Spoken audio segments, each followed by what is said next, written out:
I've always had really good skin until I turned 40. I started getting these massive breakouts. I don't know if it was the weather or my age or what. Thankfully, I found Curology. I started using Curology to help with these breakouts. They pop up at the worst time. Take control of your acne, dark spots, breakouts, and whatever your unique concerns may be with a powerful skincare treatment made for you today. Go to Curology.com/ratchet for a free 30-day trial. Just pay for shipping and handling. That's CUROLOGY.com/ratchet to unlock your free 30-day trial. See Curology.com for all the details. With Daily Harvest, there's an option for any time of day. Smoothies for breakfast, crisp flatbreads for lunch or dinner, and comfort food for when the weather starts to cool down, like their perfectly roasted harvest bowls and hearty soups. You know how much I love a Daily Harvest bowl. That sweet potato and wild rice hash, so quick, so easy, and well seasoned. I never have to add anything extra. Daily Harvest makes it easy to eat clean, undeniably delicious food, no matter what your day brings. Keep it simple with Daily Harvest. Go to dailyharvest.com and enter promo code RESPECTABLE to get $25 off your first box. That's promo code RESPECTABLE for $25 off your first box at dailyharvest.com. dailyharvest.com. Hey there. I'm traveling for work this week and unfortunately won't be able to record a new episode. Please check out one of my favorite episodes featuring one of my favorite people, my dad. I'll be back next week with a new episode and hopefully to talk about a win for the Biden-Harris ticket. If you haven't voted yet, what are you waiting for? Vote on or before November 3rd. Okay, we'll talk soon. Bye.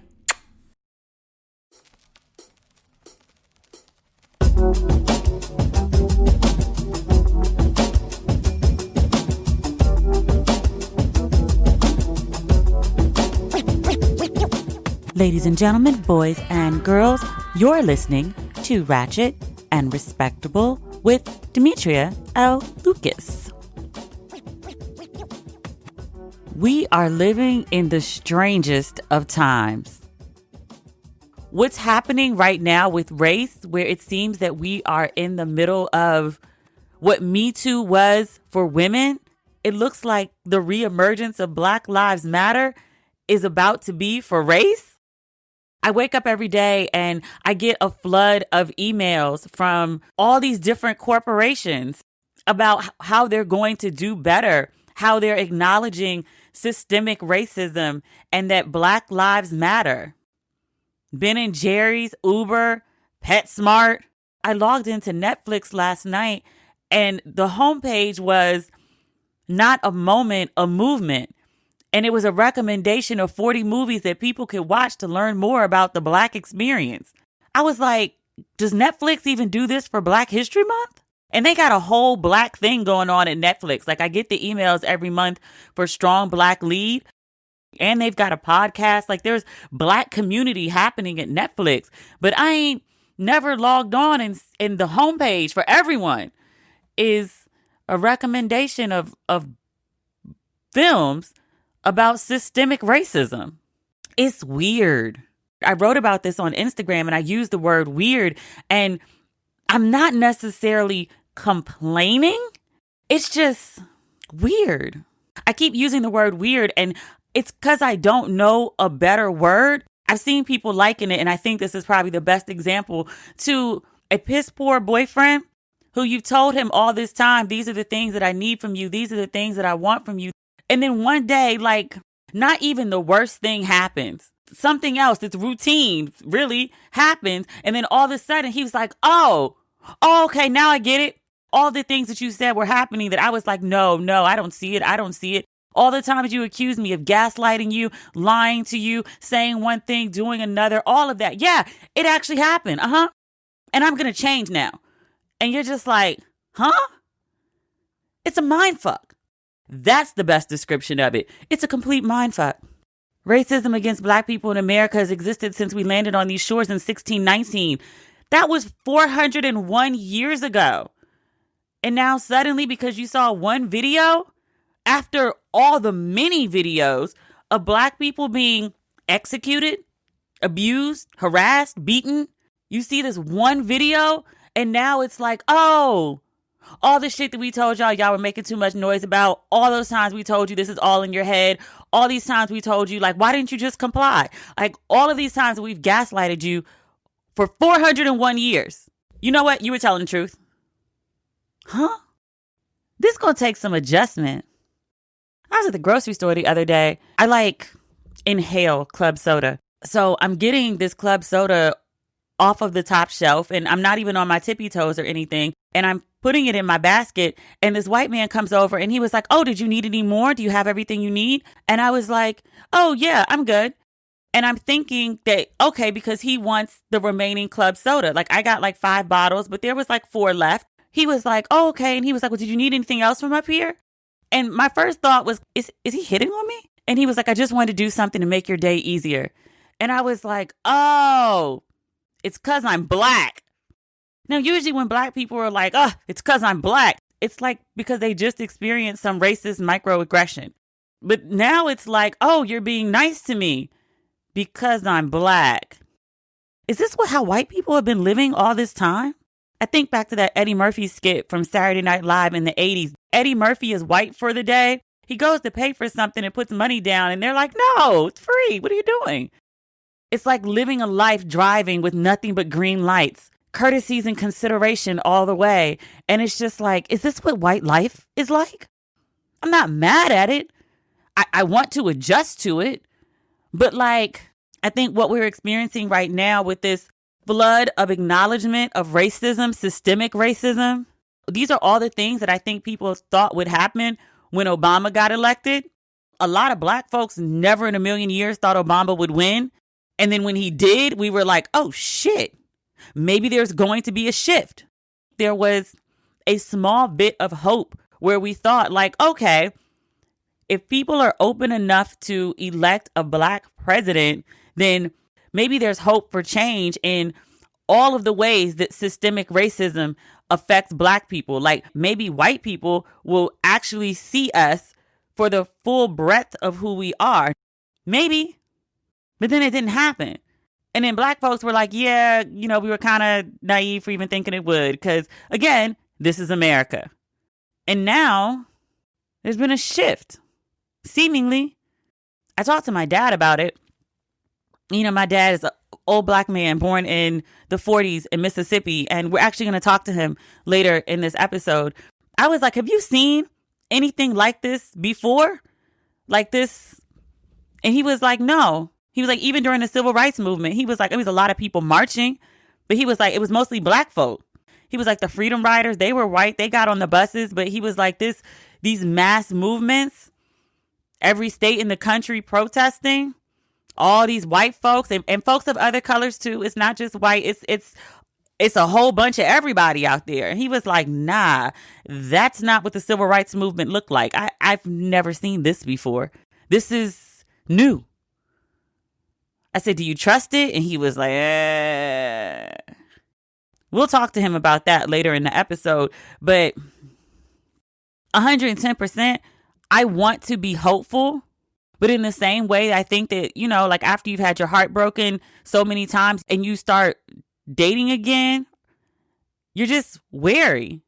You're protective of your heart. I'm protective of my hope. And that sounds like somebody who's in an abusive relationship, right? But I also think that accurately describes what America's relationship is with Black folks. It's abusive, emotionally, physically, psychologically, in every possible way, financially. So now your abusive partner turns around and is like, oh no, I'm going to do better.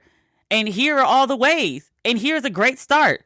Yo, these corporations are throwing out $100 million a pop at this problem. Like, really? I'm not saying I don't like it. I'm saying that in the same way that people are like, we got to be patient with white folks. We got to let them adjust. I know you saw Nancy Pelosi and the Democrats that came out in their kente cloth. And I and like a million other Black people very vocally were like, why are you pandering?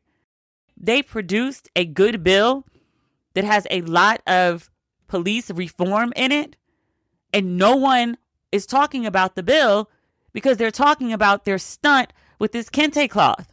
When I spoke up about it, 90% of people were like, yes, this outrage is justified. But there was a vocal minority was like, we have to give white people grace. They're trying. I would ask that in the same grace that you extend to white people to be like, hey, they're trying. This is all new. They're trying to figure it out. Please extend that grace to black people as well. Because again, I've determined through talking this out, this is a mind fuck. Black people going to need some grace too to understand what's happening right now. It's some shit you never thought you'd see, and now you're seeing it. We need time. We need grace. Amen. Speaking of grace, I don't know whether to extend grace or offer prayer, or I don't know quite what to do about Terry Crews. Now, if you're a follower of Ratchet and Respectable, if you've listened to back episodes, you know I am no fan. But he is back in the news for all the wrong reasons. Again, he's talking about the national uprisings, unrest that are occurring, the reemergence of Black Lives Matter. It's all anyone is talking about. But Terry Crews goes and tweets, he says, defeating white supremacy without white people creates black supremacy. Equality is the truth. Like it or not, we are all in this. Huh? I saw a lot of people upset about what he said. I read it like 3 times. I read it out loud. I read it slowly. I don't know what this means. I know it's stupid because Terry Crews said it and he has a history of saying dumb shit, but I don't know what it means to be upset with him. So there's a backlash, and Terry Crews goes on Seth Meyers to clarify what he said. That was on Monday. I'll just read it. Terry Crews says, quote, what I was trying to say is as a member of the black community, there have been so-called gatekeepers who decide who's black and who's not. In this effort to really push equality and to end white supremacy and systemic racism, there are certain black people who have determined that what I'm doing has no bearing. I have been rendered mute because I'm successful. My point is just the fact that we need all of us. He goes on, he says, women's rights, without men, nothing changes. If men don't understand how to treat women, we're going to have a problem. And it's the same thing with white people. If white people don't understand how to treat us as a community, we're going to have a problem. But also in our own community, we have to know how to treat each other. We have to allow ourselves to agree, to disagree, to have different viewpoints. Because right now, in the words of Joe Biden, if you don't vote for me, you ain't black. Nigga, what? There was more, but it didn't make any sense either. And I don't have the bandwidth or the brain cells to try to understand this better. I will say that some people really need to understand that shutting the fuck up is free. He was already in bad black standing because of that Gabrielle Union mess. And now he's making it even worse. And I don't even know exactly what to be mad at because I don't understand the original statement. And so I don't understand what clarity he's trying to make. I do know that people's issue with Terry Crews is not because he's successful. Jamie Foxx is successful. We don't have these issues with Jamie Foxx. Denzel, hugely successful. We don't have these issues with Denzel. Your success, sir, is not the problem. The stupid shit you keep tweeting and doing is the problem. I hate it when people be like, oh, it's because I'm successful. No. Because you say dumb shit. If you consistently said intelligent shit, because that too was an option. If you were one of those people who has decided, I cannot shut the fuck up, you can actually say shit that makes sense if you want to talk. Terry Crews refuses to do either of these things. And that's why people are constantly complaining, sir. It has nothing to do with your success. It has to do with you not making any goddamn sense when you speak. I had a whole section of this podcast about people who say dumb shit. Meghan McCain is next on my list. After a night of unrest in New York, and this was like during the early days of the protest, Meghan McCain hops on Twitter and is like, oh my God, my neighborhood, it's eviscerated. It looks like a war zone. Her neighbor sees her tweet and is like, Meghan, we live in the same building. I just went outdoors. Everything's fine. Fast forward a week, you know her ass was in Virginia the whole time. Ain't been in no parts of a New York protest. Not even to look from the window. Not even to hear the sirens. No parts. But hopped her happy ass on Twitter to 750,000 people and was like, it's eviscerated. You know, for a minute I was saying, I think that some of these white people who are having these complete meltdowns, this Karen culture, I was like, is this mental illness? And people were like, no. Don't give them that pass. Do not give them a pass saying it's mental illness. These people are very well in their right mind and they're doing this filthy shit because they're horrible people. But don't give them mental illness as an out. They know what they're doing and they do that trifling shit anyway. They're just terrible fucking people. Candace Owens. She is believed to be a black Republican, but what she really is a professional troll. She found a lane where she could say the wildest, craziest shit about black people and white people would glorify her for it and she could become really famous off it. Token black folks have been using this trick for years. Say crazy things about black people to garner favor with white people. It's cooning is to race what pick me is to dating and relationships. Candace Owens, even before George Floyd, who, again, murdered on camera, national and international protests about that injustice, Candace Owens decides to hop her happy ass on social media and be like, he's no hero. She goes on this whole list of disparaging commentary about the deceased, which factually accurate, but also irrelevant. I have heard unpleasant things about Mr. Floyd's past, but I refrain from mentioning them because, again, relevancy.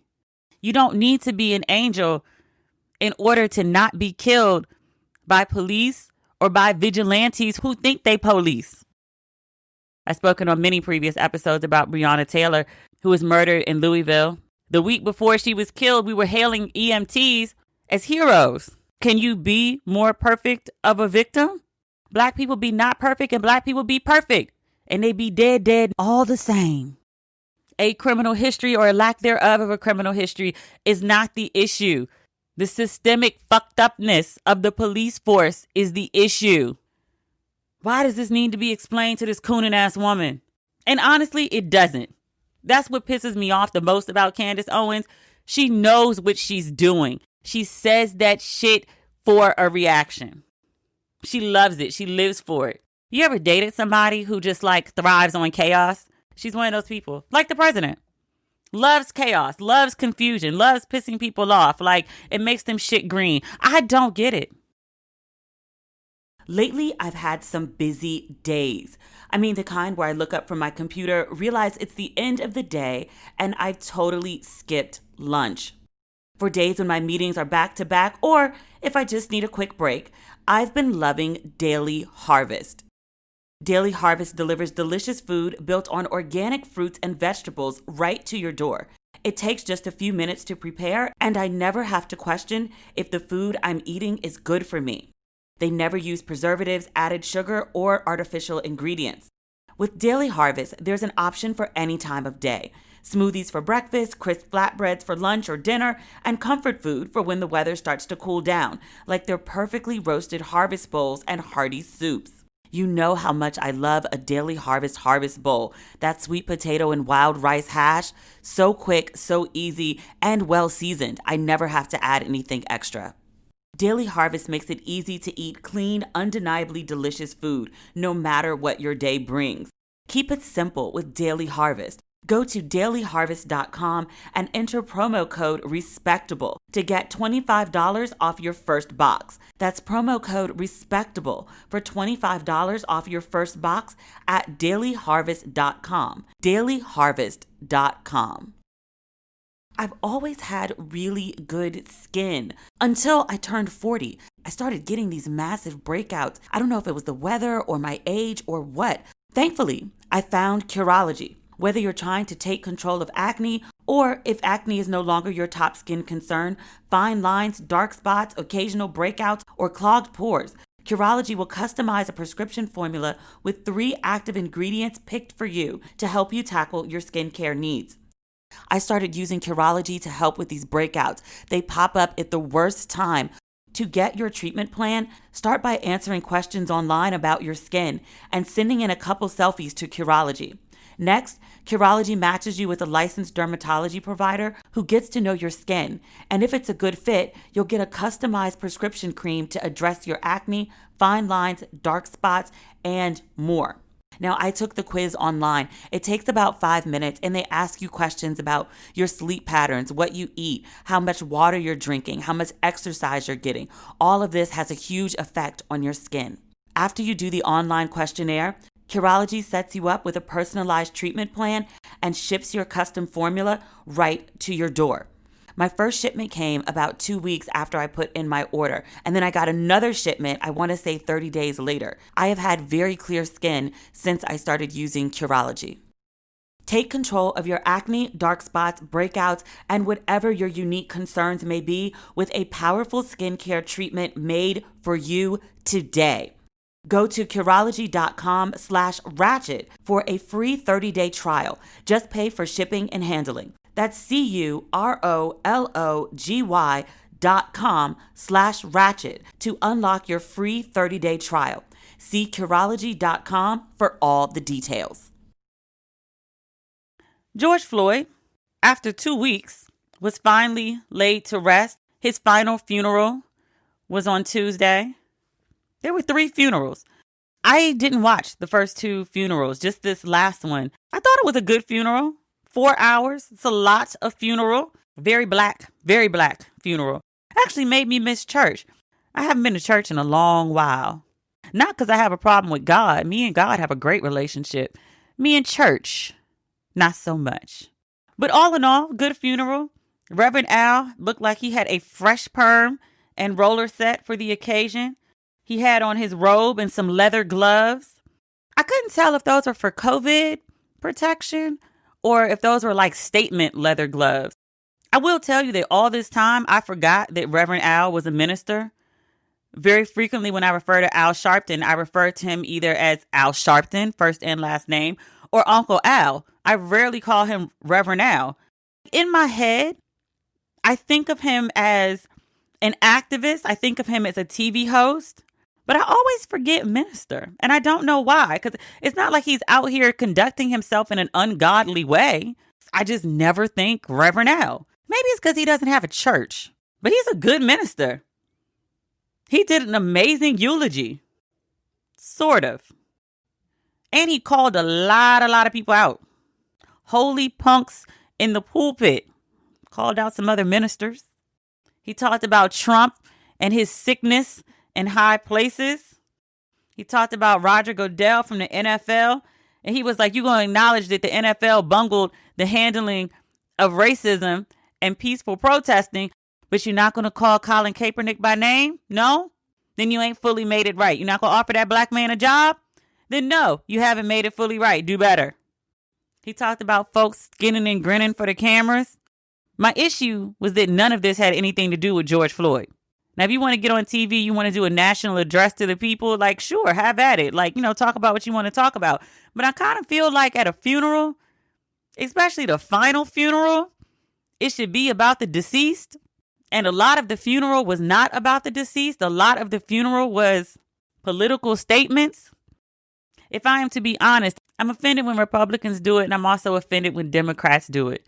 If no other time in your life should a situation be about you, your birthday and your funeral. Come on now. I saw some other folks talk about Sharpton made reference to George Floyd and his mother being on food stamps. And it wasn't a dig because Sharpton said, he was on food stamps and he used the gray food stamp. And I was like, okay, what does this have to do with George Floyd? But some people, I think rightfully, were like, was it necessary to bring up that the man was on food stamps as a child at his funeral? Can we focus on the positive, please? With the exception of the family speaking and niece Brooke, I don't know how old she was. She was a teenager, but she was about that life. And I was like, look at the children being the future. There's a whole bunch of grown folks on stage. Everybody was in tears, but Brooke was fired up. She's like, tell me, when was America ever great? Well, speak, young Brooke, speak. She gave her uncle the Vanessa Bryant treatment. Like she humanized what he meant to his family, what a loss their family was experiencing. So much about him has been politicized. He's an example of police misconduct. He's an example of how systemic racism affects Black people. He is a talking point in an election year. He is a spark off for national and international uprisings that are about him and so many more grievances. Because when I go out to march, there's a lot of George Floyd, and then there's also a lot of Breonna Taylor, and there's also fuck Trump. But before all the things that his death sparked and what his death represents and what his death says about the state of America, he's someone's son, someone's brother, someone's nephew, 5 people's fathers, and that impact should not be overshadowed by folks' political ambitions. I say that, and then I have to say this too, because my mind works in 2 ways. Like I have where I think about things as like, personal and human, but then I also think about the optics. Whoever suggested that Joe Biden make a personal video for George Floyd for that funeral that was aired live on CNN and MSNBC and NBC and CBS and ABC too, basically giving Biden a free commercial across all the major television platforms, give that person a raise. Whoever wrote the speech was good too. It was a good speech. They were like, is that Obama's speechwriter? Because that was amazing. Whoever it was, give them a raise too. Whoever was like, I think Vice President Biden, that you should do this and it should be read during George Floyd's funeral. Genius. I appreciate good marketing, good strategy. That's like some Axelrod level thought. I didn't like the celebrity shout outs because it's just weird. Like it's not the club. Like it's a funeral. I saw a clip from a previous funeral. I don't remember all who was there. Tyrese, in the hot ass weather, had on all black, a black beret, black gloves, a black trench coat. I guess he was, I don't know, auditioning to be a Panther. I'm just going to move along because you know how I feel about Tyrese. He was quiet for a while. He was doing so good. And now he's throwing the tile. Okay. All right.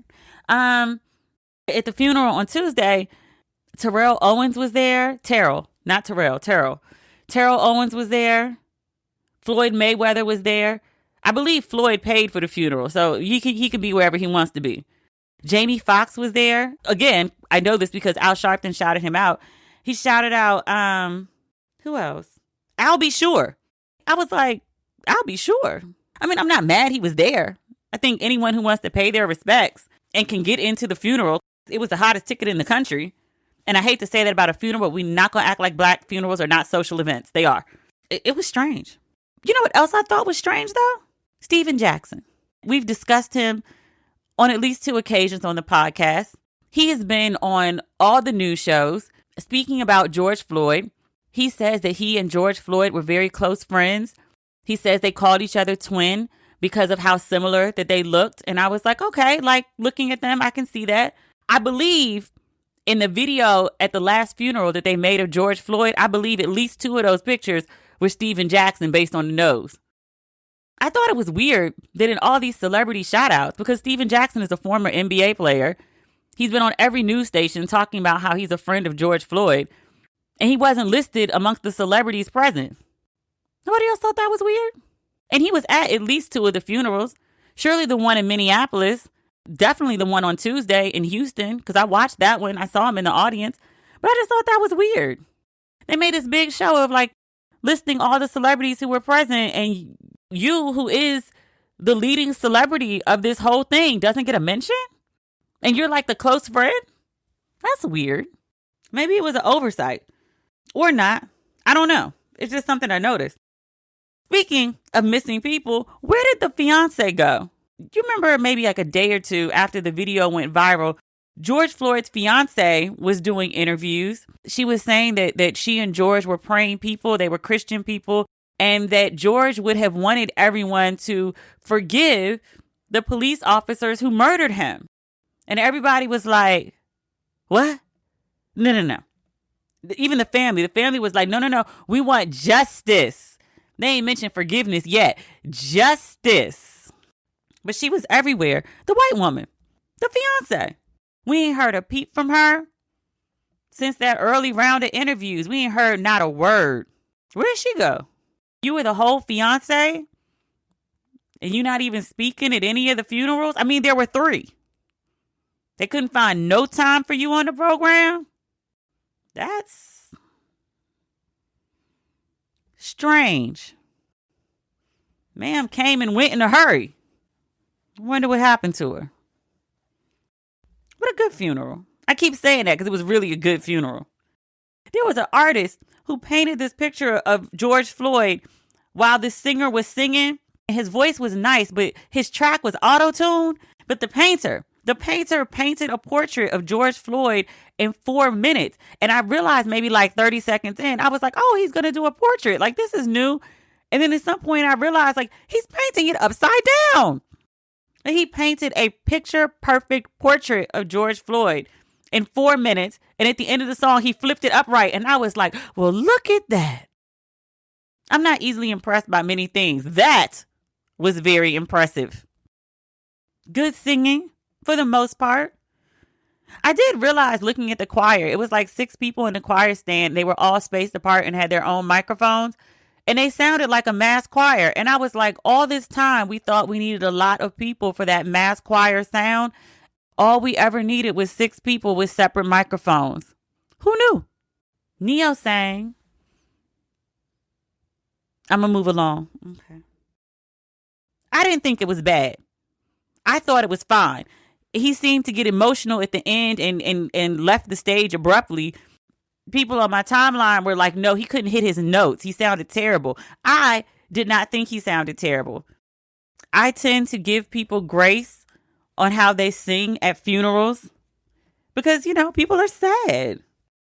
George Floyd's final funeral, and I imagine the other 2, were treated as homegoings and a celebration of life, but it was a life cut short. He's 46. A tragedy did take place here. I have grace for folks who may have been overwhelmed with emotion and grief in the moment. I meant to ask this of the Houston contingent. Is the bopping of the casket a cultural thing? I have been to a lot of Black funerals. I have watched many Black funerals on television. I have never seen the bopping of the casket before, like a little dance with the casket. I was like, oh. And I was also clutching my shirt because I was like, please don't let that casket tumble. I know Mr. Floyd is locked in with a key, but still, I don't want to see the casket go down. But I'm glad that Mr. Floyd has finally been laid to rest. He deserves his rest. His life met a tragic end. And after 2 autopsies and 3 funerals in an equal number of cities, he is finally in his final resting place with his mama. May he rest in peace. Not My President is up to his shenanigans again. Apparently, he and his team are cooking up a speech on race, which I'm like, no one asked for this. Absolutely no one. No one at all wants to hear the occupant talk about race in America. Whatever he says, he gonna fuck it up royally. Say less. On the day of George Floyd's funeral, the occupant gets on Twitter. You saw the video of the police in Buffalo, New York, I believe. I think I mentioned this last episode. There's a Black Lives Matter protest and a visibly older white man approaches the police. Notably, no weapon. He's not charging at the police. He's not violent or erratic in any way. He's approaching the police and an officer just comes out of nowhere and pushes him. The man falls back. He bumps his head on the ground. His ear is bleeding so much that there's an immediate pool of blood. He's got his phone in his hand. You can see the phone drop where he loses consciousness. Everyone's screaming around like, oh my God, he needs help. One officer, because there's like at least 20 of them on the scene in this video, instinctively stops to help an old man who's bleeding from his head on the ground. He's stopped by other officers and encouraged to like move it along. And then a whole bunch of officers just stroll by an old white man, bleeding from his head and clearly passed out on the ground. Some despicable shit. The Occupant gets on Twitter on the day of George Floyd's funeral and accuses this man of being an Antifa leftist organizer who was using his phone to scramble police signals. I'm like, where do you get this shit? Where does your mind go? How does it work? Like, where do you come up with this? And then it's discovered that some right-wing news channel that he loves to watch threw out this dumbass theory. And because he's a dumbass who can't tell what makes sense from what doesn't, goes and repeats it on his Twitter page as the president of the United States. How, Sway? How? And because that's not enough, Trump goes and does some other interview where he's like, yeah, 99% of police officers are good people. There's like, a bad actor here and there, but 99% of them are great. Allegedly, you watch the news 8 hours a day instead of actually doing your job. Have you missed all the videos of the crazy police violence that's been happening during protests about police violence? I made a list last week. I'm not going to relist it, but like cops out here looking wild as fuck. And you get on a platform and be like, 99% of them are good people. You condone this shit? You condone officers who just walk by an old man bleeding on the ground? You condone officers rolling up on students in Atlanta and ripping them from cars and tasing that poor kid 3 times? No weapon, no cause. The police officer who just pushed that chick onto the side of the road, she hit her head, had to go to the hospital. You condone this? You condone officers running their trucks into protesters? Officers who pull down people's masks just so they can gas them directly in the face? I mean, I should not expect more. This man has no bottom. I don't understand it. It's going to be a long, long, bumpy road to November. Remember we thought June was supposed to be murder hornets? And instead, so many of us are so offended by the actions of police. We have gone out to gather in crowds during a global pandemic to protest. And it's not because we're stupid. It's because we're so damn outraged. I've been out to protest twice. Everyone and their mother has a mask on. I mean, like everyone. They've got people standing there with like the gigantic gallon-sized pump of hand sanitizer. People are aware. They're so offended by the state of the country. They're so offended by Trump. They're so offended by police misconduct that they are literally showing up in the tens of thousands to put their lives on the line. That's how fucked up everything is. Ugh. We have one more segment before we get to Dad, and it's an important segment. And I want to talk briefly about a subject that I don't know if I was even really aware of this term when we taped this podcast last week, but it has dominated news cycles. DC Mayor Muriel Bowser had a Black Lives Matter mural, bright yellow letters, painted on the street that's leading up to the White House. It is not the street that the White House is on. I've seen lots of memes saying that the new address for the White House is 1600 Black Lives Matter Plaza. No, the address to the White House is still 1600 Pennsylvania Avenue. But the street leading up to it, which is 8th Street, is now Black Lives Matter Plaza. She did this art installation and it received much praise. I want to say like within 24, maybe 48 hours, another installation, one not approved by the city, appeared. Next to the Black Lives Matter sign now reads Defund Police. Defund the Police. I've been seeing this phrase everywhere, and there's lots of conversation about what exactly it means. To say defund, people think dismantle, which I think is easily confused, especially because the Minneapolis City Council has voted to dismantle the police force, and people aren't really sure what that means. I've only been looking at this issue for a couple of days, but from what I read from multiple sources, I just want to give some context to people who are hearing defund police and are like, oh my God, Democrats have gone wild. Even for myself, when I heard defund the police, I was like, well, we're not going to have no police. Now, the police are definitely problematic, but there are times when I need to be able to call 911. There are emergency situations where, like, I need an officer to show up.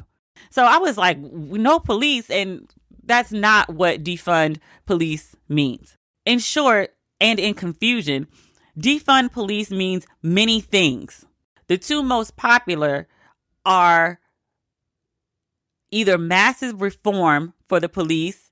So in the case of Minneapolis, which they voted to dismantle their police force, quote, as it now exists. So what they're really doing is trying to explore different modes of policing or protecting the community that are much different from how they do things now. Even as they voted to dismantle the police force, they're not really sure exactly what they are going to do. What they're acknowledging is the police force that we have, the same police force that's killed George Floyd, the same police force that's killed Philando Castile. They're acknowledging that the way that we are currently policing and operating is not working for our communities. And we need to do something else other than keep pushing with what we have. And we believe so much is wrong that basic reform just won't work. So we're going to dismantle it and we're going to figure out something new. We just don't know what that is yet. But it's kind of like a vote of confidence to say we're not going to keep doing the same shit that has these shitty results. That makes sense to me. The other, and I think more popular notion of what defund police means is literally to take some funds away from police force. Not all, some. I came across a couple lists where police budgets were listed. I don't think most people realize, I certainly did not, how much funding goes to police. In New York City, the police department budget is $6 billion. In LA, it's $1.8 billion. Chicago, $1.8 billion. Houston, $964 million. Atlanta, $673 million. DC, $556 million. That's a lot of money. This was listed on Ivory Tolson's page. He made a list of what the current budgets of police departments are. And he said, what if we reduce that by 20%? If you reduce New York's police budget by 20%, you would have $4.8 billion going towards the police force. In LA, you would still have $1.4 billion. In Chicago, you would still have $1.4 billion. But what you would also have with that 20% reduction, in New York City, you could have $1.2 billion more dollars going towards social services. In LA, you could have $360 million more dollars going towards social services. And that's just from the police budget. That's not cutting anything else. That's just the police. And so people ask, they say, well, what would this extra money go to? You could address issues with mental health. You could spend more on hospitals. You could spend more on homelessness or youth development or workforce development. You could spend more on education. You could spend more on stable housing or social workers or infrastructure or community organizations. Put this another way. This is from the ACLU. 1.7 million students are in schools with cops, but no counselors. 3 million students are in school with cops, but no nurses. 6 million students are in schools with cops, but no psychologists. 10 million students are in school with cops, but no social workers. Cutting overinflated police budgets and allocating that money to different aspects of the community could be helpful. I think it's an idea worth exploring. Figuring out something new, because I do know one of the definitions of insanity is doing the same thing and expecting different results. We cannot continue to let the police departments operate the way they are. They are clearly broken. Something has to change. I think defunding, allocating resources to other areas could be a good first step. I'm with it. I don't think it's the only step. In doing my research, I like to look at both sides just so I understand an argument. If you know what's good about it, you also need to know what's bad about it to know if it really makes sense. I found this article in Business Insider from Keith E. Benson. He is the author of Education Reform and Gentrification in the Age of #Camden Rising. So Camden, New Jersey, about 7 years ago, dismantled its police force because they just thought it was beyond repair. They were like, it's so corrupt. It has so many problems. We just need to raise the whole thing and start over. Talking about dismantling police forces as the city council voted in Minneapolis, or talking about defunding police, which is like this new buzzword. A lot of people have been pointing to Camden as an example. One of the highlights of Camden is since it dismantled its police force 7 years ago, crime is down by 44%, which sounds wonderful. This is why people keep citing Camden. They talk about these examples of when a police officer is hired, he or she must go and knock on doors in the community and introduce themselves. There are police hanging out in parks with the citizens. There are ice cream days with police. It's presented as this utopian existence of how police and citizens can interact. Dr. Benson was like, yeah, so not so much. Like, yes, there are police ice cream socials, and yes, police do go knock on doors, and yes, crime is down, but crime is down across the board from where it was 7 years ago. Like, that's everywhere, not just Camden. And he's careful to note that for all this talk, that's nice. Camden is still ranked the 10th most dangerous city in America. And after dismantling their police force those 7 years ago, they actually have more police, and police violence is still a problem.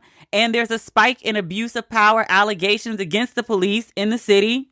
He concludes in his article that basically take what works from Camden, but holding it up as this model of American policing is not accurate. I think that's important to say. Not to be a pessimist, but just to recognize the magnitude of this problem. It's going to take more than just, see what they did in Camden? We're just going to do that everywhere.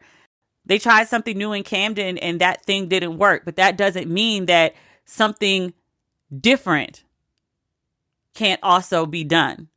Maybe the Camden situation didn't work out the way everyone wanted it to, but there could be something else that could work, that could be different than what we have now, but also better than what happened in Camden. This is not an easy solve.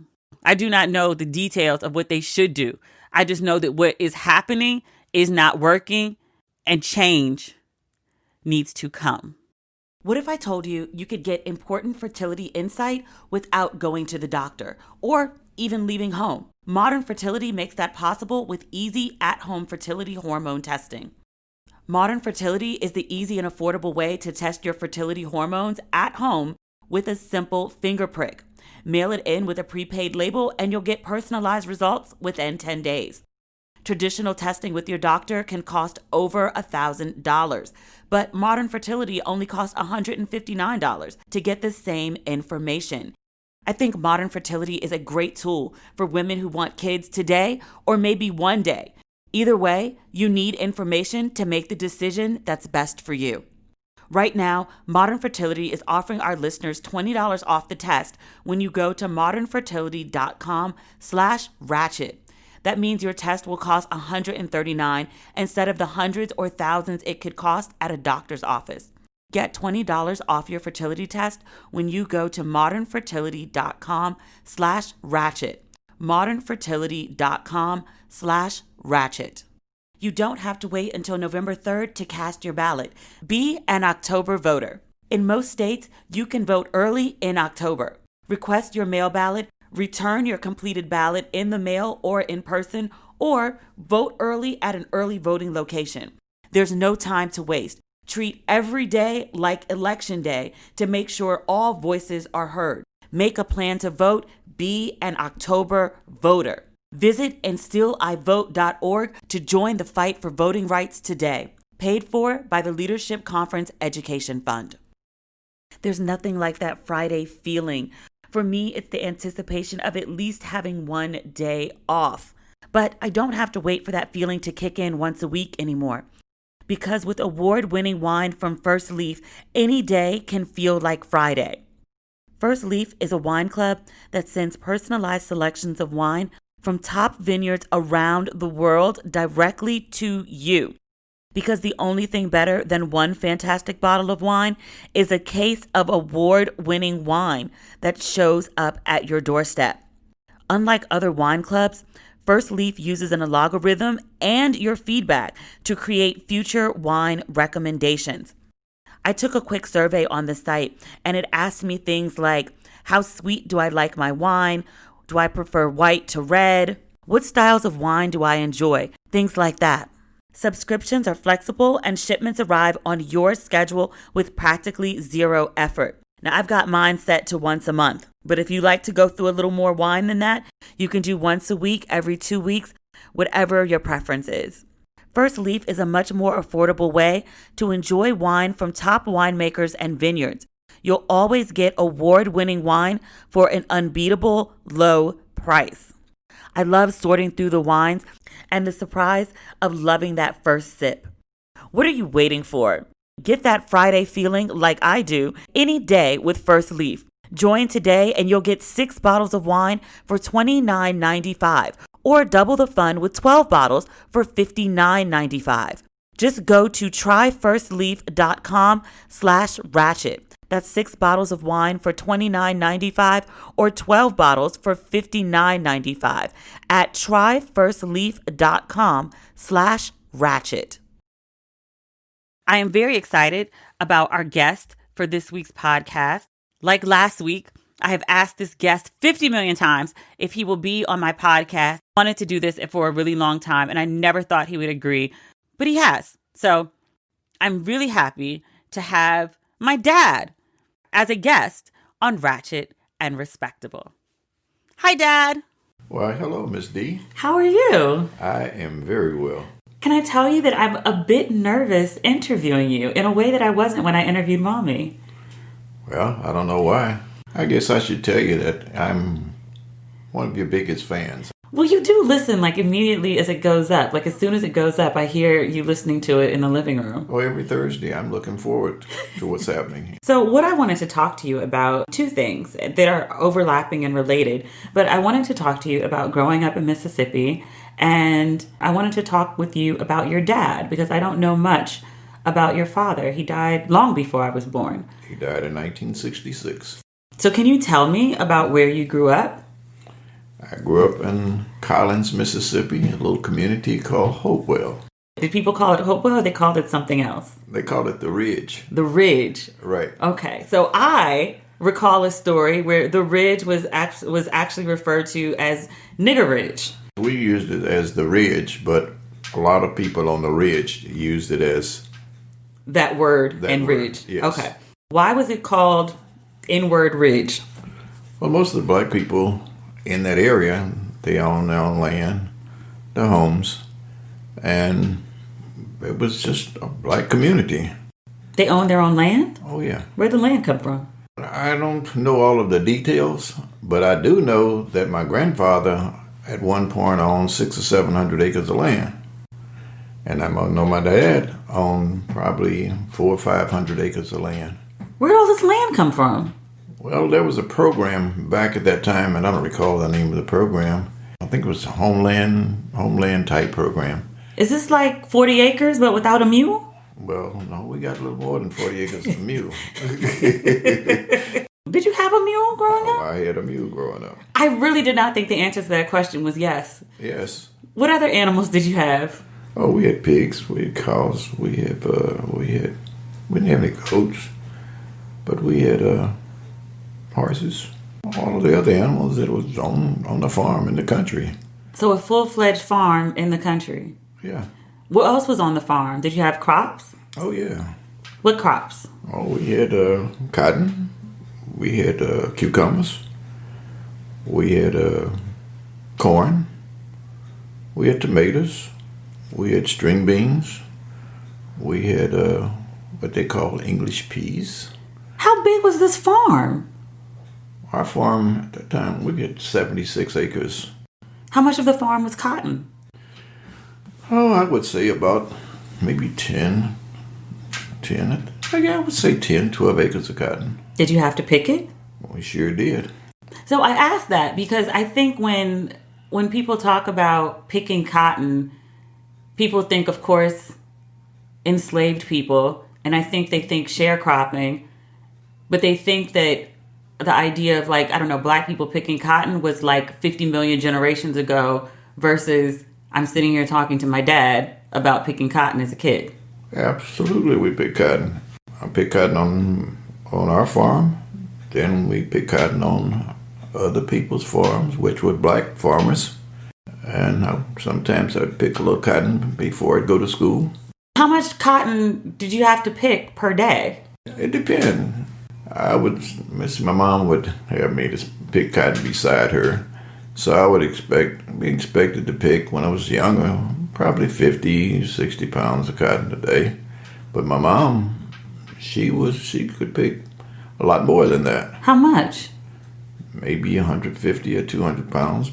But then they had some people that could pick like 300 or 400 pounds of cotton. In a day? In a day. Cotton doesn't weigh but so much. That's a whole lot of cotton. That's a whole lot of cotton. See, you would want to get out early in the morning when the dew was on the ground, because the cotton would be a little damp and it would be a little heavier. So as the sun came up and the dew wore off, the cotton would be lighter. How old were you when you were out picking cotton? Probably 7, 8. Was that standard? Or was that young? Some people were younger than that. Do you see my face right now? Yeah, I do. That doesn't seem crazy to you? No, I did it, so I mean, it might seem crazy to you. So you would pick cotton before you went to school. Did your sister have to pick cotton? No, my dad, he didn't want the girls working in the field. So the girls, they brought some water if you needed some water, or a sandwich, or if you needed some food or something like that. But as far as them working in the field, that was not their chore. They were kind of like, worked in the house. Was that standard for the time, or your dad was a little ahead of, or a little different thinking about those things? My dad was a little different. Because I had cousins, everybody worked. Everybody worked in the field. The girls, the boys, and everybody else. Why didn't he want them out there? My dad was like a lot of people. He tried to protect us from a lot of things. A lot of things that were happening around us. We didn't deal with a lot of white folks. I think you told me once that, like, you never had like a real conversation with a white person until you went to the military. Yeah. How is that possible growing up in Mississippi? Easy. Explain it to me. The only people that I was around, I wanted to go to the dentist. I go to the druggist. Was the dentist black? No, any black dentist. Not in the rural area. I'd go to the dentist. I'd go to the doctor. I'd go to the pharmacist. I'd go to the pharmacist and pick up my dad's medicine and my aunt's medicine. And the pharmacist, Mr. Cambridge, and I became very good friends. In fact, even after I grew up, I went to college and the service and came back and started my professional career. He was always very, very kind and very good. In fact, I used to stop by the drugstore sometimes when I didn't have a few dollars or I have any money, and said, my daddy said, let me have a couple of dollars, and he would do that. But I'd try to make sure I paid him back before my dad found out that I got a couple of dollars. And so that's like the only white person you really interacted with? Basically. Other than, our primary care physician. So basically transactional. You didn't know really white people? No. You said that your dad protected you all from a lot of things. I think you told me about you couldn't go to the movies. Yeah, my dad didn't want us to go to the movies. I later found out that he didn't want us to go to the movies, but it was where we had to sit when we went to the movies. So you'd have to go in downstairs and pay, and then you go and sit upstairs. And the white people would sit downstairs. So you would be sitting up in the balcony. And I imagine the balcony wasn't cleaned or swept up with the regularity of... Well, it was clean. The seats might have been different. How so? Well, the seats might have been padded downstairs with the white folks, and they might have been just the regular wooden seats upstairs, or they might have had a few benches. That seems so petty. Like, you could easily put cushioned seats upstairs, but it's like you just want to remind black people at every turn of their inequality. Absolutely, that's what it was. How else did your father shield you all from racism, essentially? Well, the one thing, my dad was very high on education. I mean, if you had to go to school. So if I got up in the morning and I had some chores to do, then I had to do my chores, and I had to come and get ready, and I had to go to school. And when I came back from school, I had to get myself together. Food was ready, and I'd go out and I would work until it was dark. And then I'd get stuff ready to do the studying that I had to do. And at that time, we didn't have electric lights. We just had a little, some candles. Or we had a little kerosene cannon, and we'd sit there and you'd study. This is the first time I've heard that your house didn't have electricity growing up. Well, we didn't have it until it was in it was probably 7, 8 when we got the electricity. Did you have a bathroom in the house? No. What? Yeah, no. When did you get a bathroom? Well, we got in the bathroom. Let's see, my daddy got his neck broke in an automobile. Well, it was an accident. Working on a construction site where the truck backed into him when he was walking down this driveway and jammed him into the house. And he was in the hospital for a long period of time. And after he came home, he could no longer go to the outhouse. So my brothers and sisters provided the funds to have a bathroom put in. How have I known you my entire life and you've never told me this before? We just never talked about it. Did you have encounters with racism? Like you said that you primarily grew up in an all-black environment. I remember a couple years ago when we went down to Mississippi, we were getting close to Collins. We were driving down that 2-lane road. And just out of the blue, you said something like, you were like, I remember when Mr. So-and-so was hanging there or was lynched there. Do you remember that? Yeah, that was one of the areas right there by the house, right? Mm-hmm. Yep. Well, I was told that there was a black man who had done something, I don't know what it was, but he fled into the wooded area close to our house. And the cops, which were white cops, they went in and they found him and they brought him out. And I was told that he was lynched down there by this big oak tree. I just always knew that something happened by this big oak tree. And when I would go out at night, if I'd go to the school, we didn't live that far from the school, and if I was coming home by myself, once I got close to that big oak tree, I just kind of recognized it and remembered it, and I'd take off running, and I'd pass it as fast as I could. How old were you when that happened? Oh, I don't know. I think this happened before I was born. Did anything else happen like that in Collins, or was it pretty because it was very black? Were you guys kind of insulated? Well, it was insulated, but still a lot of things happen out there. Now, the one thing that I do remember, and this was in, I think, 1947, and that was a guy named Willie McGee. He was electrocuted in Laurel, Mississippi. And they had it on radio. And they broadcasted it as if you were broadcasting a football game or a basketball game. And we listened to it. And one of the reasons that we listened to it because Willie McGee had relatives that lived in the community.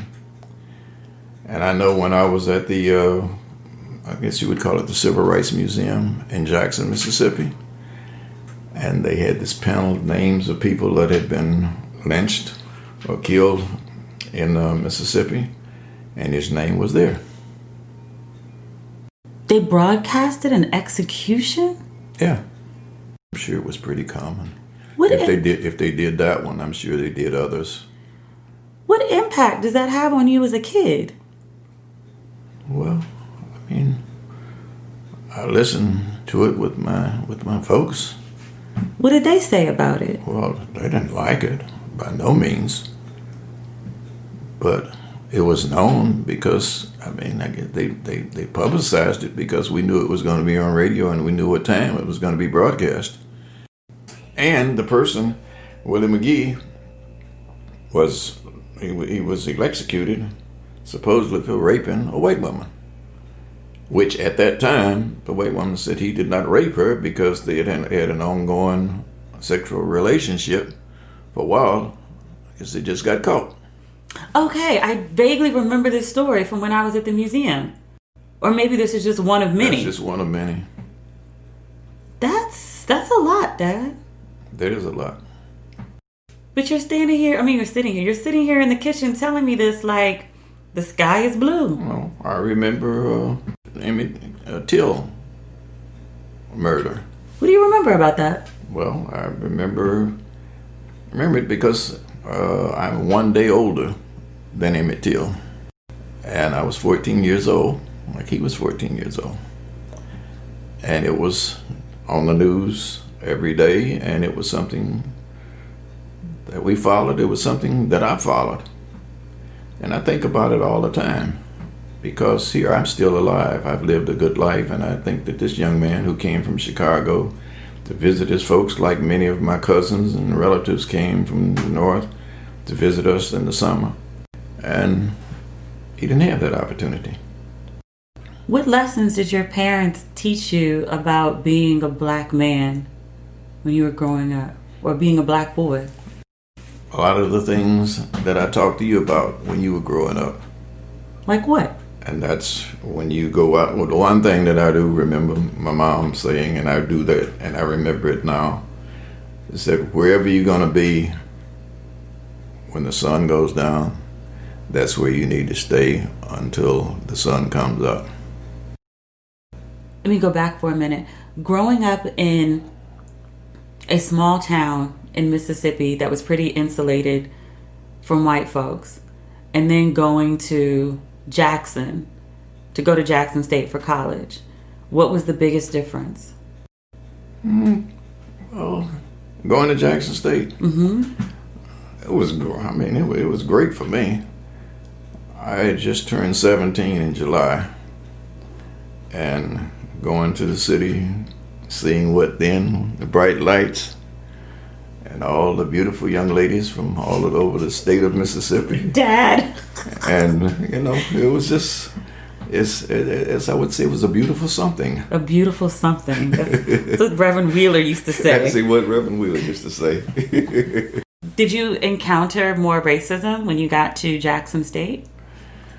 No, that was the same. It was basically the same thing. I mean, when we were doing some of the marches. But before we get and talk about the marches, if that's what we're going to talk about. Yeah, we're headed there. I had met this young lady, and which at 17, being on Jackson's campus, she was gorgeous.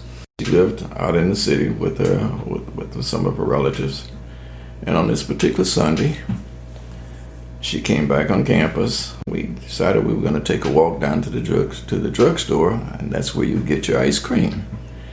And as we were on our way to the drugstore, I was happy as happy could be.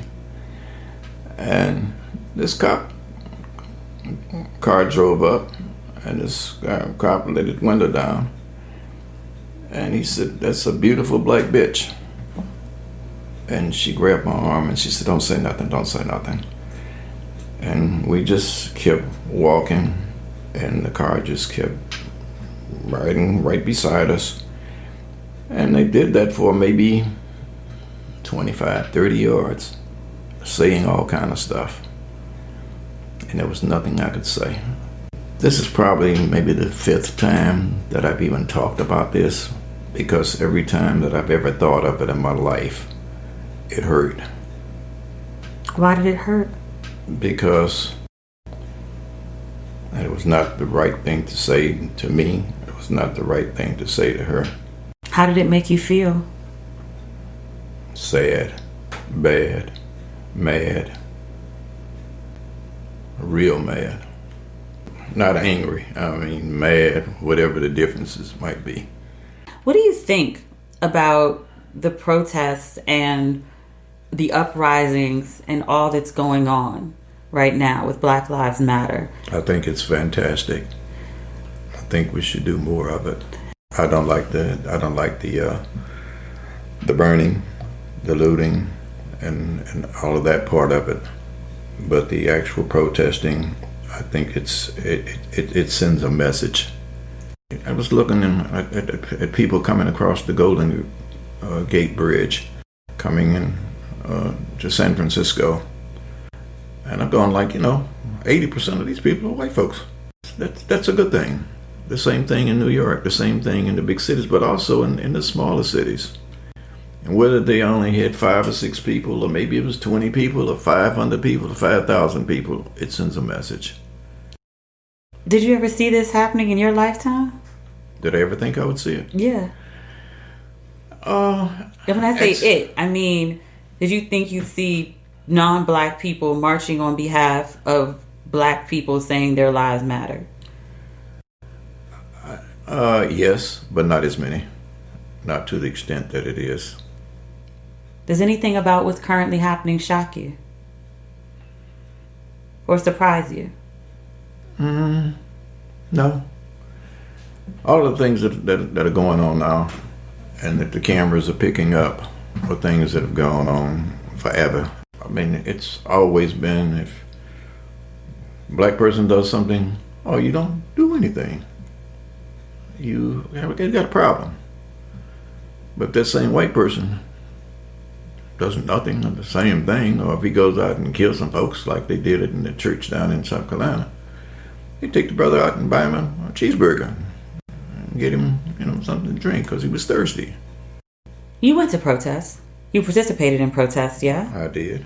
What was your first one? It was in Jackson, Mississippi, when I was at Jackson State.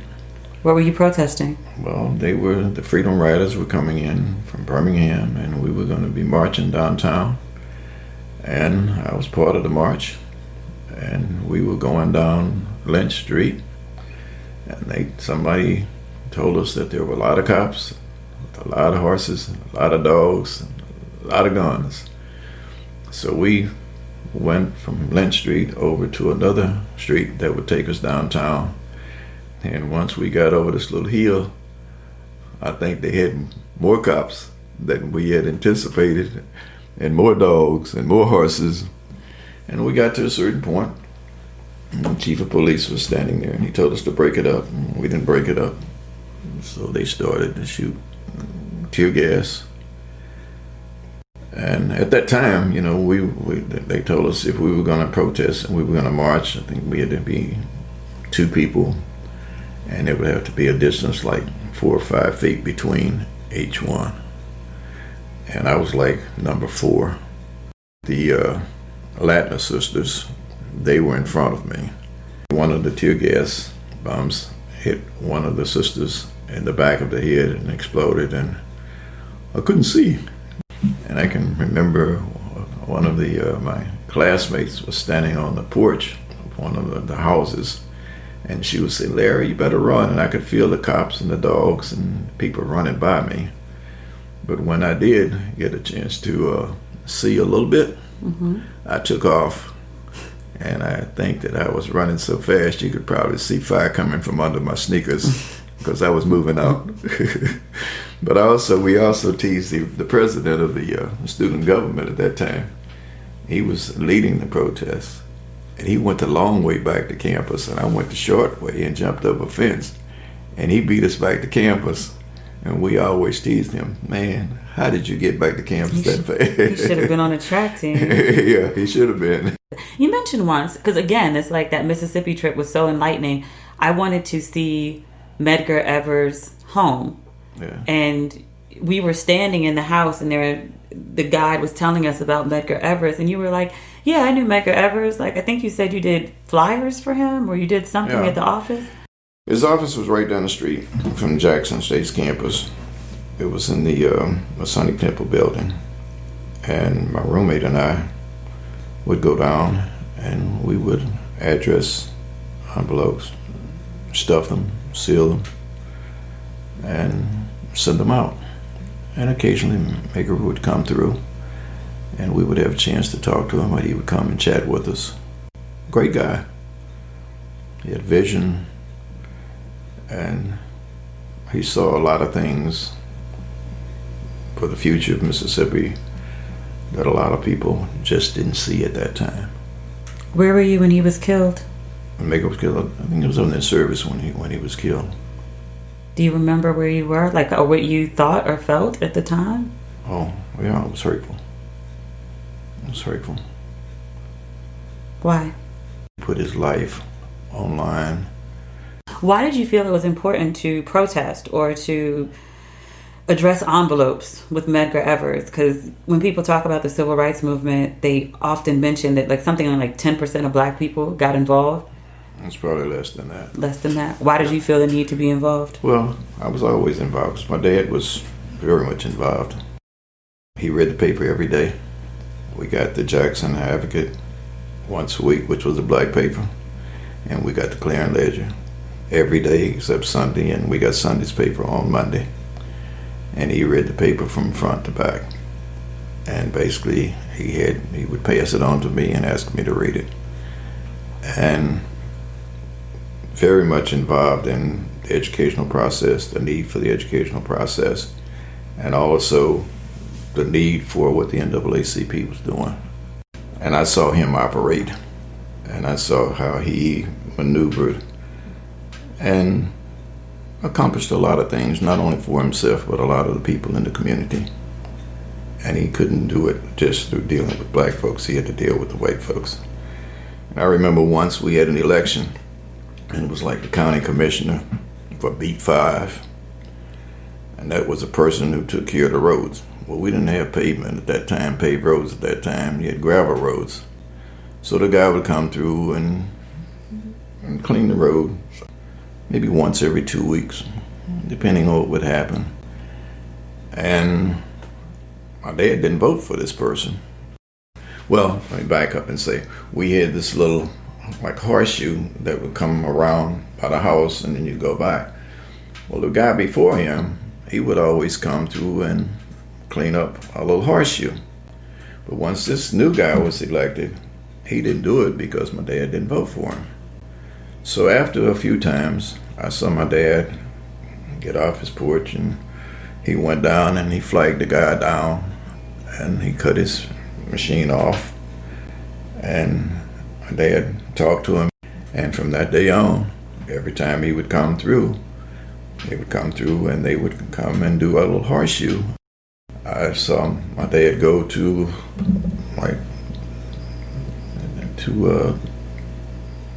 some of the merchants in Collins and talk to them, and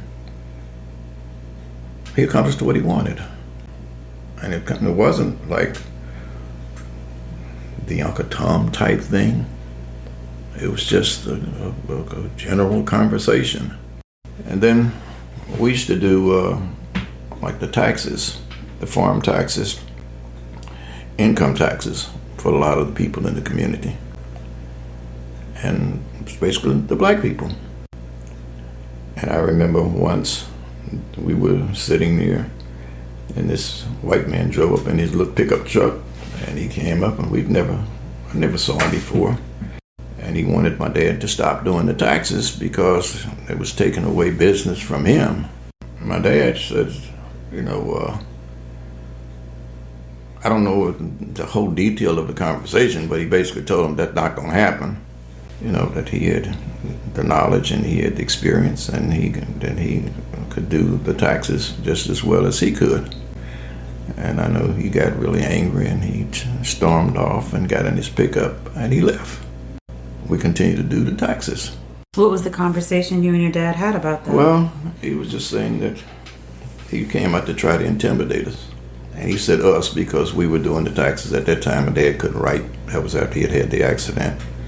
So he would tell me what to do, and I had my aunt's old typewriter, and we would have all this carbon paper and everything, and I had my 2 fingers, and I was working. I was working it. But we got the people what they deserved. Do you have a favorite memory of your dad? My dad was a very quiet type person. He kind of always played in the background, but he was very effective, and he was a good communicator.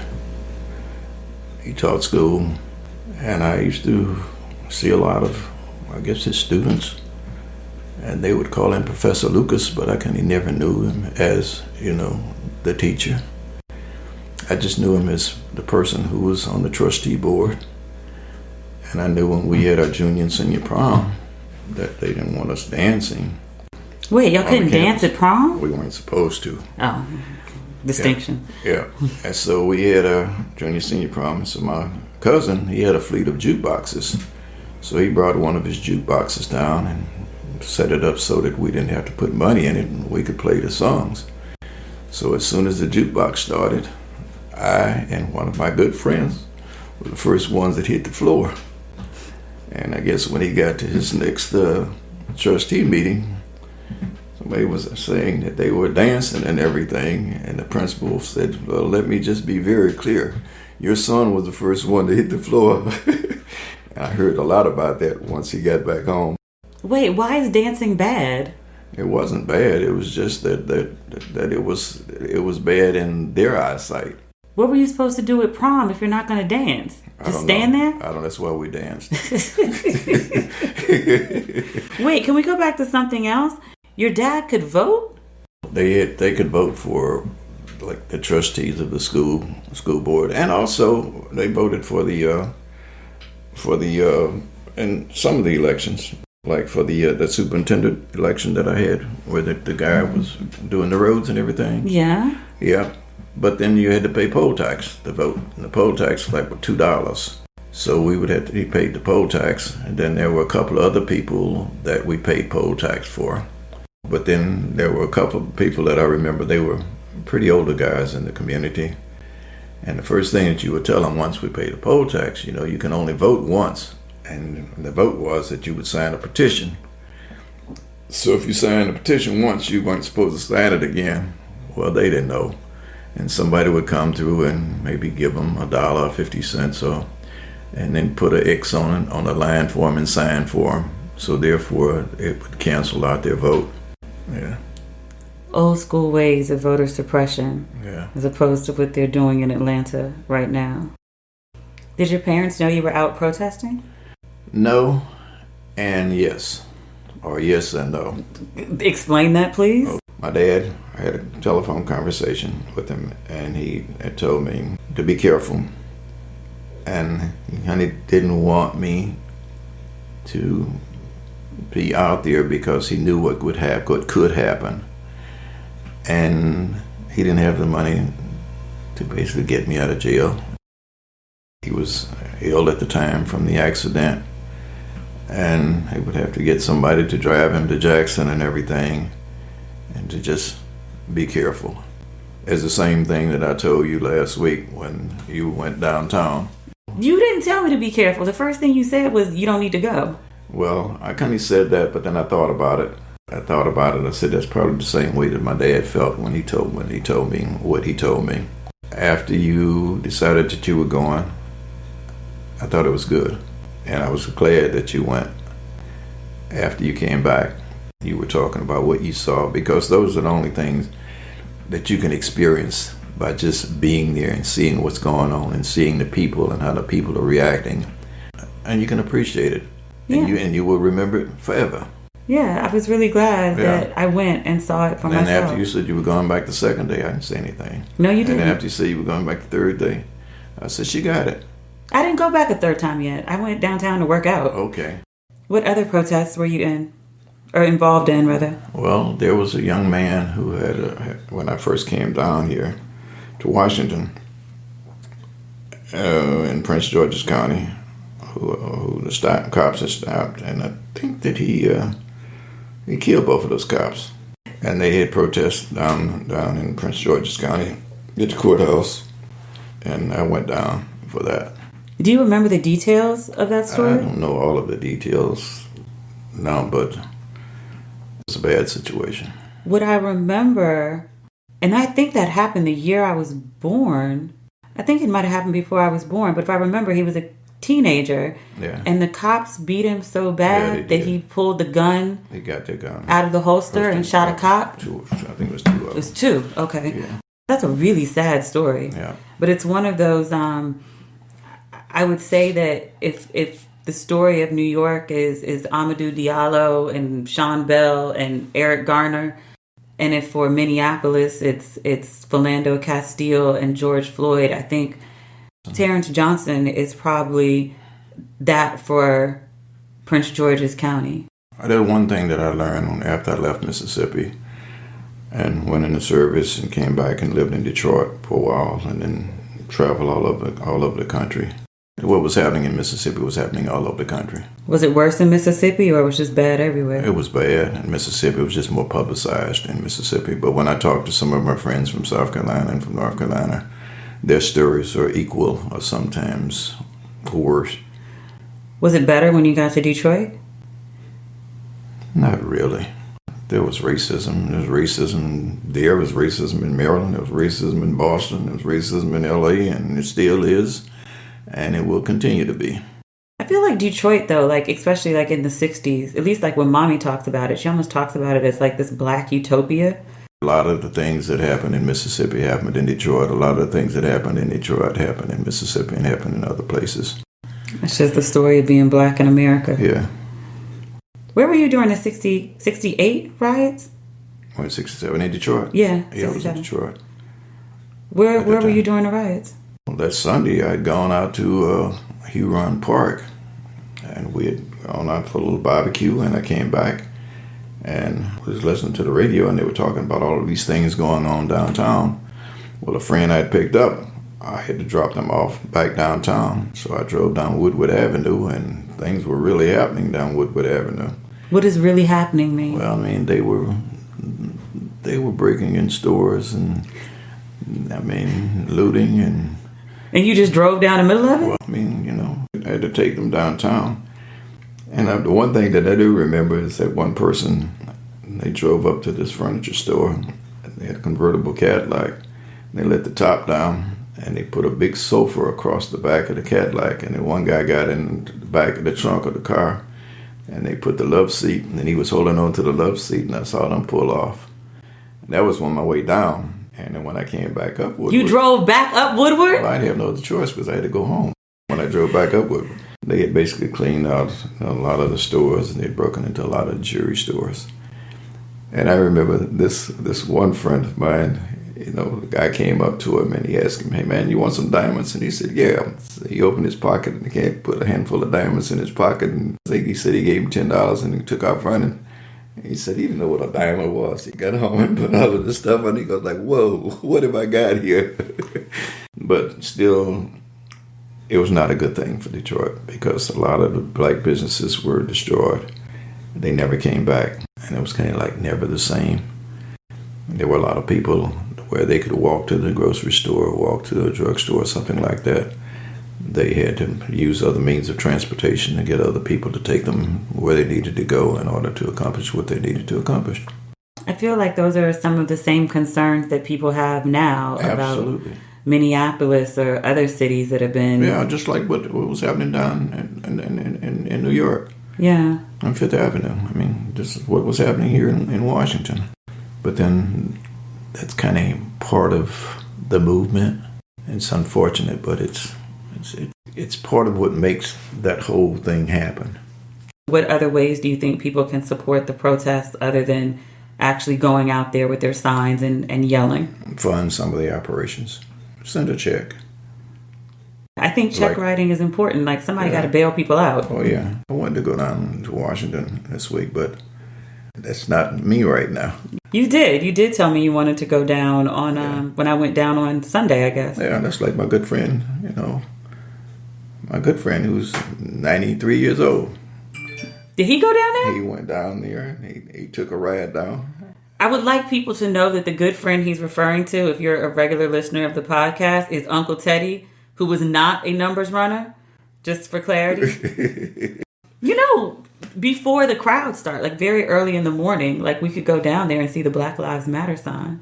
We just had to get up. I know what they are. Would you like to go down to the protest? I see enough on television. I mean, I probably see more on television than I would see down there. You don't want to go see it for yourself, even when it's not crowded? No. Dad, I was going to volunteer to take you down there before I leave. Well, thank you. All right. Well, that's all of my questions. Is there anything else you would like to share about your dad or share about Black Lives Matter while I have you? No. If this one goes as you would like for it to go, we might do it again. Can we talk about the 20 grand in Detroit? We can talk about the 20 grand in Detroit. That's fun. Yeah. We'll talk about that next time. We can talk about the people at Motown. Can we talk about Marvin and Aretha if we talk about Motown? We can. Okay. Yeah. They're both deceased. You can tell the stories now. Oh, yeah, but I could tell it when they were alive. Okay, that's enough, sir. Isn't Dad amazing? I love Dad. I've been trying to get him to start his own podcast. Like, this was just the tip of the iceberg with stories from my dad. He has so many fascinating stories. Like, you think you've heard all the stories, and no. I'm just like, we haven't cleared all the stories by now? In all these years? Apparently not. So, that is this week's episode of Ratchet and Respectable. Thank you so much for listening. We will talk soon. If you need Ratchet and Respectable in your life between this episode and the next, you can follow me on social media at Demetria L. Lucas.